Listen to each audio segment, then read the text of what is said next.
වහන්සේ වදාළ පින්වත් මහණෙනි මේ විදිහට තියුණු දුක් විඳලා පාප කර්ම ඉවරන කල් ඔහු මැරෙන්නේ නැහැ. පින්වත් මහණෙනි ඊට පස්සේ යමපල්ලු ආයමත් ඔහු මහා නිරේට දානවා. අර හැම පැත්තෙම ගින්දරෙන් නිරේට ආය මුල ඉඳලා එන්න ඕන අර චක්‍රේ ඊට පස්සේ. ආය දානවා. ඉවරයක් නැහැ. මම මේ බණ ටික කියනකොට ඔබ බණ අහනකොට මේ මොහොතේ විඳවනවා. ඔය ඔක්කොම දුක් ඔය විදිහට දැනුත් අපායේ දෙනවා. දිවස් තියෙනවා නම් පේනවා. දැන් ඕක තියෙන. පින්වත් මහණෙනි මේ සිදු දෙය බුදුරජාණන් දේශනා කරනවා පින්වත් මහණෙනි දවසක් මෙහෙම සිද්ධ වුණා. ඔය යම රජුරවන්න මේ වගේ හිතවිල්ලක් ඇති වුණා. බුදුරජාණන් වහන්සේට යම රජුරව මොනවද හිතන්නේ කියලා දන්නවා. යම රජුරෝ හිතුවා කියනවා බවත්නි ලෝකේ යමෙක් පාපී අකුසල කර්මයන් කරනවා නම් ඔව් මෙබඳු ආකාර වූ විවිධාකාර දඬුවම් විඳිනවා නේද?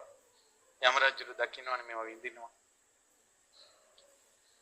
අනේ අහෝ ඒකාන්තයෙන් මාත් මනුස්ස ආත්ම භාවයක් ලබනවා නම් යම රජුරෝ තාතයි කියනවා කවුරු වෙන්නද?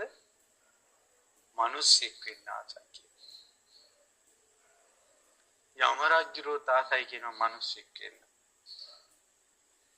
ඊට පස්සේ කී කල්පනා කරනවා කියනවා ඒ කාලෙට තථාගත අරහත් සම්මා සම්බුදුරජාණන් වහන්සේ නමක් ලෝකේ පහළ වෙනවා නම් බුද්ධ ශාසනයක් තියෙනවා නම් ඒ කාලේ මිනිස්සෙක් වෙනවා නම් හොඳයි කියලා හිතෙනවා කියලා.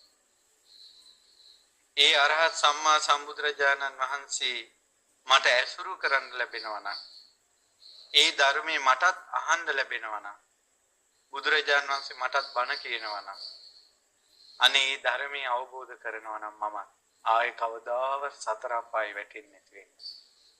මම ධර්මයේ අවබෝධ කරනවා නම් කොච්චර හොඳද කියලා යම රජුරවන්නත් හිතෙනවා. ඒ නිසා මේ ධර්මයේ ටිකක් අහන්න. ජීවිතයේ යහපත් පැත්තට ධම්මාවතේ හසුරුවන්න.